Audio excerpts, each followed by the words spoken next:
dem di ñëw ñaanuñu ko yàlla musiba mu amee kan moo si responsable bu ñu nangu loolu ñun jàng nañu ci bateau le Joola li nga xamante ne wax dëgg yàlla waxuma beneen catastrophe maritime warut a amaat de ndax mbirum yàlla la mais war nañu ko mën a éviter parce que ndogal yàlla boo gis loxo nit mu ngi ci biir femmes yi wax nañu mais nañ leen déglu ñu ne leen léegi yéen lan ngeen ci xalaat lan lañ ci war a mën a def parce que femmes yi du ci bateau bi rek la ñuy wax femmes yi dañuy dugg ci bois sacré dañuy dem ci hôpitaux yi dañuy dem fi dañuy dem fi dañuy dem si quartier yi sax bu amee yenn yi mais saa ñu fa jaaree da ngay gis dëgg-dëgg ni am na amélioration xëy na loolu c'est une vue de l'esprit ou pas mais c'est-à-dire am na te suñuy réalité la nañu nangu suñuy réalité sénégalais nag vraiment ñun suñu problème mooy dañuy bañ suñu réalité soo waxee ñu ne bidaa la soo waxee ñu ne lii la am na li nga xam ne nekkul ci alxuraan mais mu ngi ci réew mi mu ngi ci dox te nit ñi ku nekk am na li nga xamante ne tey bu la dalee boo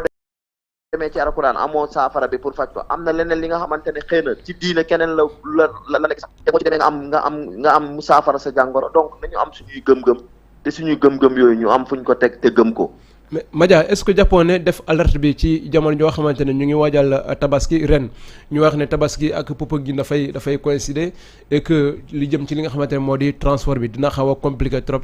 est-ce que jàppoon ne def alerte bi ci jamono joo xamante ne ñu ngi waajal li ñu mel ñu bëri yaakaar ci li nga xamante ne moo di bateau bi pour rallier soit Ziguinchor wala jóge Ziguinchor rallier Dakar est-ce que jàppoon ne loolu mun na jur li nga xamante ne moo di impact ci li nga xamante ne moo di passagers yi ñu bëri mën nañu am tiitange bañ a jël li nga xamante moo di bateau bi. gis nga li may bëgg a wax mooy le transport tey de Ziguinchor à Dakar ou de Ziguinchor au reste du pays amat ne souffre pas comme auparavant comprendre nga tey jii il faut ñu comprendre benn affaire mooy lu ñu doon tey jii ñu ñuy doon voyager Ziguinchor léegi la gën a confortable sax parce que tey jii il y a les bus il y a des sociétés de transport comme notamment yoonu jàmm ak yeneen oto yi jógee sud du dem au nord wala dans le reste du pays bëri na bateau bi day jël mais bateau bi ñaata nit lay jël est-ce que jarul ñu toogloo ko peut-être 20 jours wala 15 jours ñu dugal ko ñu xool réellement qu'est-ce qui se passe parce que nag ñii di voyager ci bateau Aline Sitoé Diatta chaque fois bu ñu wàccee ñuy wax ku nekk day wax lan la ci gis bateau bi melul noonu comme ni mu meloon ma ne nanu bàyyi jiital xaalis bi ñu déglu non seulement famille au-delà de famille état bi jël ay responsabilité ne bateau bi na dem visite technique bu approfondie la ñu bëgg une visite technique très rigoureuse la ñu bëgg ci bateau bi pas visite bi nga xamante ne bateau bi day dem 10 jours 15 jours ñu génnee si ñëw teg ko fii non nañu def une visite rigoureuse du bateau Aline Sitoé Diatta pour génnee fépp fuy problème ñu jéem a saafara problème yi dama ne nit moo gën xaalis ruux kenn du ko jënd te xam nañu ni les catastrophes maritimes lu muy def du catastrophe yoon géej la quand même donc s'il y a des choses qu'on peut éviter on doit les éviter mais malheureusement vous savez ce qui nous induit à tout cela c'est parce que il y a la plus grande catastrophe maritime du Sénégal te mu nekkoon bateau le Joola te malheureusement amul coupable loolu rek moo tax nit ñi di dëgër bopp di def yeneen yi c'est comme si ñun Sénégalais ñun on apprend mal c'est ça le problème on apprend mal te li taxoon bateau Aline Sitoé bateau le Joola fii ndax ay surcharge mu ngi ci suñu yoon yi ba léegi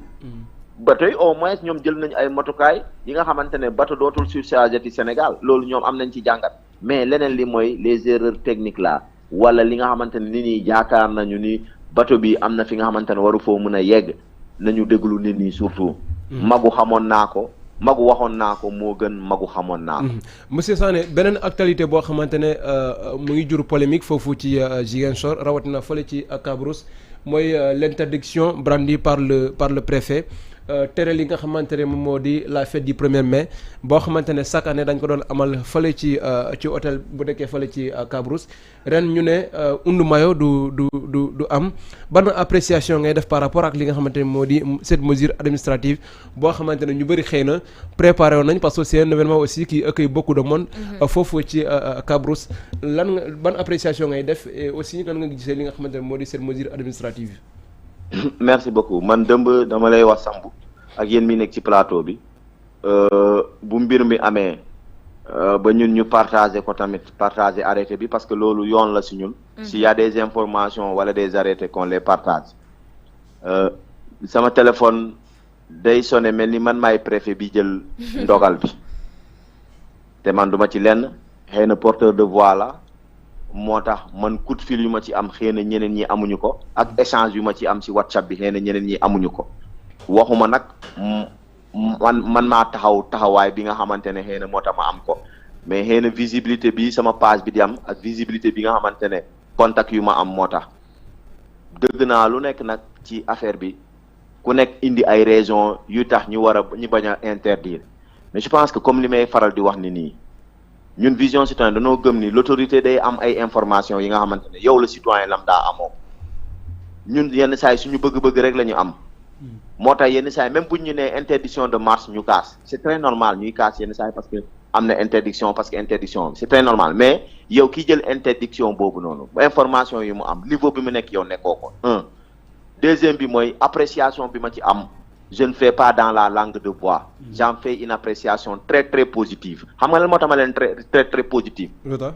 ñun xam nañu ñu dëkk côté yooyu xam nañ leen on sait que c'est des hommes yi nga xamante ne c'est des hommes honnêtes du dëgg ñoom bu ñu bëggee organiser ils sont à leur presque 16e édition ñoom xëy na bu ñu tàmbalee di def événement bi ñoom dañ ko jàpp ni c'est un événement bi nga xamante ne dina leen indil des rentrées économiques des rentrées dina raffermir les liens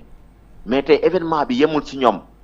bu fekkee événement bi Kabrousse boobu ñu koy def ñoom la waa Jembere ñoom ñooy ñëw waa Kabrousse waa Bukoto amul problème waa Cap Skirring amul problème xëy na ñoom seen biir xamante nañu mais événement bi dafa nekk dafa nekk tey événement bu rëy bi nga xamante ne fu nekk la nit di jóge ci àdduna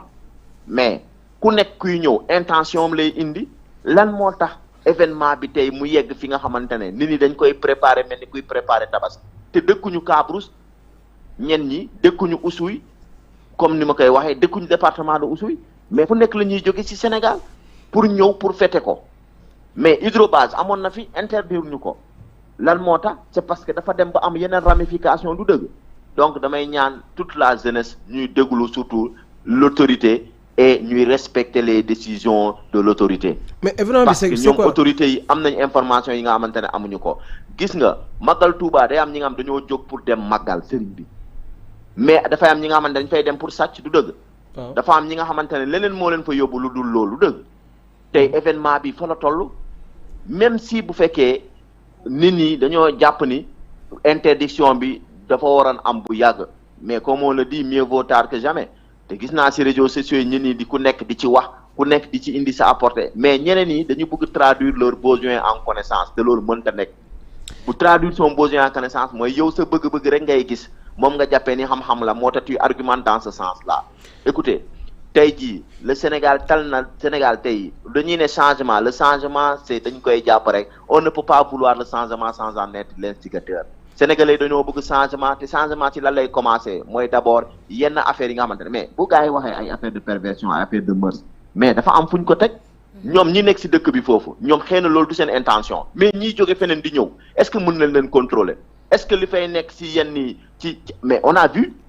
des images quand même images yi nga xamante ne naan bi am pagaille est-ce que loolu mooy honorer Sénégal c'est vrai qu'au Sénégal c'est un pays like y a des musulmans y a des chrétiens kenn terewu kel mu naan mais dafa am ay places yi nga xamante ne fa la ñu war a dem naanee dañu waxante dëgg moo tax ñu am ay bar am yenn ni quand même mais dëkk bu mënul te yow dëkk bu pauvre comme Sénégal ñu bëgg tal yenn fooy quand même qu'on se dise la vérité ku ci mer nag nga mer parce que ce droit là c'est très normal mais il faut qu'on laisse la liberté d'opinion nit ñi dañoo am lu ñuy wax événement bi man daaw rek maa ngi ci doon wax daaw je peux vous envoyer soo leen mu yónnee message WhatsApp je peux vous envoyer lu ma ci doon wax dem daaw ci benn plateau c'était un jour de mercredi du ma ko fàtte j'avais un ami bu fa nekkoon muy relayer di ñuy wax lan moo fa am muy ne li muy gis foofu ba ñuy échanger ci WhatsApp bi ma ne leen tey jii ku ci mer amul problème ku ci mer la Guinée n'est pas loin Undumayo c'est un mot portugais ou créole c'est le 1er mai mais yow boo demee ba yow xamoo sa l'étymologie du terme Undumayo fan la jógee pourquoi mais da nga ko war a gëstu d'abord mais gis naa dëmb benn waaye mu doon wax te nee ne moom xamul terme bi terme kii la portugais la wala créole la xamul alors que ñoom ñooy organisateurs yi waaw demee bay organiser dara il faut connaître les fondements les soubassements de tout cela ñun waxuñu ñoom ñi koy def waa Kabrousse waa Jemberen waa ñeneen ñiy organiser affaire waxuñu ñoom mais ñiy jóge feneen di ñëw ñooñu ñu ñuy indaale ñoom dañ ko xam xamuñu ko et personne ne contrôle personne c'est ça le problème qu'on se dise la vérité. ñeneen ñi bu ñu fa indee drogue wala indi fa yamba wala indi fa leneen ñoom dañ koy xam duñ ko xam dañu waxante dëgg te bu boobaa ñoom seen der la ñuy yàq seen deru dëkk ñoom tey dañu jàpp ni lii nii nañu xoolaat bu fekkee dañ koy organiser nan la ñuy def mais yeneen yi mu bañ ci am et puis les gens là tant yi nekk ci plage bi fête bi nga xamante ne c'est presque du 30 au 4 parce que tey dem normalement am na ñu war a dem est-ce que suba la ñuy xaar du 1er au 4 nañu waxante dëgg ban fête moo am Sénégal du 1er au 4 nañu waxante dëgg même màggal Touba nu muy réeréeréy benn fan la ay heure la mais fête bi nga xamante ne c'est une jeunesse qui se réunit des gens qui viennent de partout dans sur le territoire national et à l'étranger ñu nekk ci plage yi mais suñu bëggee ñañ ko fêté ba minuit ku nekk mu ñibbi këram lendemain bi ngeen ñëw ngeen fêté ba minuit ça peut se faire quand même qu'on se dise la vérité mais les tentes là yi nga xamante ne tout au long de la place des tentes les tentes pourquoi quand même ñu ngi lay waa dëkk bi ñoom ñoo war a jël seeni responsabilité ne kenn du fi tantati kenn du fi defat lii kenn du fi defat lii kenn du fi defat lii parce que après tout l'autorité avant de prendre des décisions elle consulte des gens non seulement mais il y a les services de renseignement ñoom bu ñu xamul ni événement bi bu ñu koy def il y a beaucoup de services de renseignement yu fa nekk mais c'est l'occasion de leur dire ça d'accord Madia Kéwoulo ngi lay remercier bu baax a baax ci sa réaction par rapport ak li nga xamante ni moo di bateau bi mais aussi interdiction boo xamante ne le préfet de Ziguinchor yëkkati na ko jëmale ko ci fête Oundou Mayo ñu ngi lay remercier bu baax a baax